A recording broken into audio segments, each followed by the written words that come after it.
day, everyone. Welcome to our video lecture. And this is probably the last video lecture for Unit 2. So I know you all are excited to learn from the last lesson under Unit 2. Without further ado, let's begin. Allow me to share my screen to everybody. So now we are here in our PowerPoint. We are here now in the PowerPoint presentation. So our topic for 2.4 is alignment of the language and literacy domains. And these are the following domains that will be talked about. We have oral language, the phonological awareness, book and print knowledge, alphabet knowledge, phonics and word recognition, fluency spelling, writing and composition, grammar awareness and structure. And we have vocabulary development, the reading comprehension and the reading comprehension, the schema and prior knowledge, strategies, narrative text and informational text, listening comprehension, attitudes towards language, literacy and literature, and study strategies. Now, and we also have here our macro skills, the listening, speaking, reading, writing, and viewing. And what we are going to do when we say alignment is we are going to look into if the language arts domain could measure or has the ability to measure or to assess one of the macro skills, one or two of the macro skills, or it could even be all of the macro skills. So for oral language, so basically listening and speaking, because when students would develop or the oral language, or if they are being measured, or basically we give them tasks to develop their oral proficiency of the target language, then more or less listening and speaking are the macro skills that will be addressed here. And then we have phonological awareness. So if you're aware, since talking about awareness, it's more on receptive. So that's why listening. And then book and print knowledge. So it's going to be reading. Alphabet knowledge. So you can basically measure, or it could be the activities under for this could be for listening, speaking, reading, writing, and viewing. And then we have phonics and word recognition. So for the phonics, listening, and then we have reading and writing as well. Fluency, since we are talking about fluency, that means it's the productive, so speaking and reading. And writing and composition, it can be listening, speaking, reading, and writing. Though it's a writing composition that you can let the students listen something out of, then it will be, it's in there where they will base what they are going to say. And then grammar awareness and structure. And we have vocabulary development. So the thing here is that the language arts domains would definitely be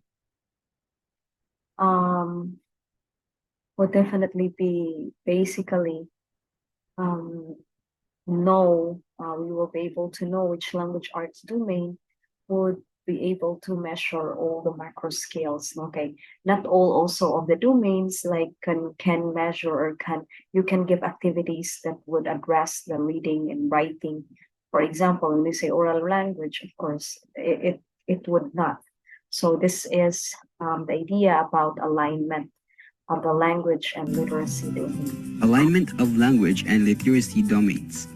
This column contains the integrated language art domains, while this row shows the 5 sub-strands, which are listening, speaking, reading, writing, and viewing.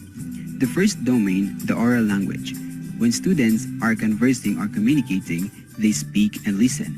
Therefore, this domain focuses to develop students' speaking and listening skill or ability. And in return, listening, and speaking skill development help to improve students' oral language. Phonological awareness. Phonology is all about sounds. Students use their ears to segregate sounds that they hear. This domain has something to focus in students' listening skill. That is why it is only the listening column that has the check mark in this specific domain. Lastly, the vocabulary development domain. This domain focuses to develop the 5 substrands. It is because these 5 substrands contribute to the development of vocabulary. The alignment of language and literacy domains show that language learning is a two-way process. To have greater control in language is to develop these 5 competencies, which are speaking, listening, writing, reading, and viewing. In return, when these competencies are well developed, students are expected to acquire the said domains effectively. So the video explained further this alignment of language and literacy domains with the macro skills, which is known also as the 5 substrands. And we have here the funneling of domains across the K-12 basic education integrated language arts curriculum. So this is the domains, these are the domains, and then we have the grade level. So kindergarten to grade 3, grade 4 to 6, grade 7 to 10, 11 to 12. So it's specific domain. It is explained here as to what, until what grade level it could be given to the learners, no? So you can really see it. Most of the domains are even up until grade 12. What's only until grade 3, we have the phonological awareness, book and print knowledge, the alphabet knowledge, the phonics, and the word recognition. And then for the until grade 6, we have spelling. And then until grade 10, the fluency. And then here, listening comprehension until grade 10. For grade 11 and 12, so these are the domains that would be, and it's based also class on the subjects being offered for each grade level. So we have here coherence with the basic education program goals. The K-12 languages curriculum ensures that processes and products of learning actively foster and contribute to the achievement of the basic education program goals. And competencies are actually spiraled across the curriculum and year levels. As what I have discussed, we have the spiral progression. And upper level courses basically will focus on writing, comprehension, and study strategies. So that's why in your higher years, you also were given, when you were in senior high school and junior high school, you were given a lot of or some technical writing task. And content includes print and electronic texts that are age, context, and culture appropriate. So again, content includes print and electronic texts that are age, context, and culture appropriate. So we have here the definitions of the content standards for the integrated language arts curriculum for the K-12 basic education program of the DepEd. So we have oral languages in English, and we do have the performance standards at the end of grade 3. And then we also have phonological skills. So these are the competencies or the standards of performance sa atong students. And then we have book and print knowledge. We do have here alphabet knowledge, the phonic and word recognition. So here, you can just read it, this one. Fluency, spelling, writing comprehension. So it's not difficult because handwriting, for example, write legibly in manuscript or cursive writing. Grammar awareness and structure, we have vocabulary as well. And then reading comprehension and study strategies, use of content and prior knowledge, activate prior knowledge conceptually related to text, and establish a purpose for reading. And then we have comprehension strategies, comprehending literary text, comprehending informational text. So comprehension strategies, this one, comprehending literary text, respond to literary text, through the appreciation of literary devices and an understanding of story grammar and comprehending informational text. We locate information from expository text and uses information for discussion or written production. Then we have K-12 basic education curriculum, the attitude, the viewing, and the study strategies. So the attitude demonstrate a love for reading stories and confidence in performing literacy-related activities or tasks. The viewing demonstrate critical understanding and interpretation of visual media. Study strategies, we organize, process, and use information effectively. We have key stage standard as well. For the grade 3, this is the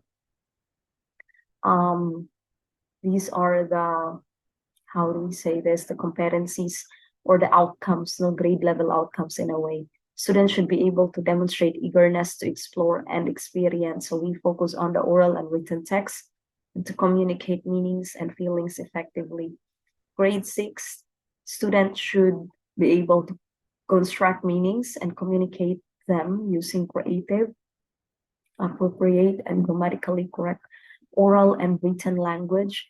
And for grade 10, students should be able to interpret, evaluate, and represent information within and between learning area texts and discourses. And then for the grade 12, students should be able to integrate communication and language skills for creating meaning using oral and written text, various genres, and discursive context for personal and professional purposes. Content standard and performance standard.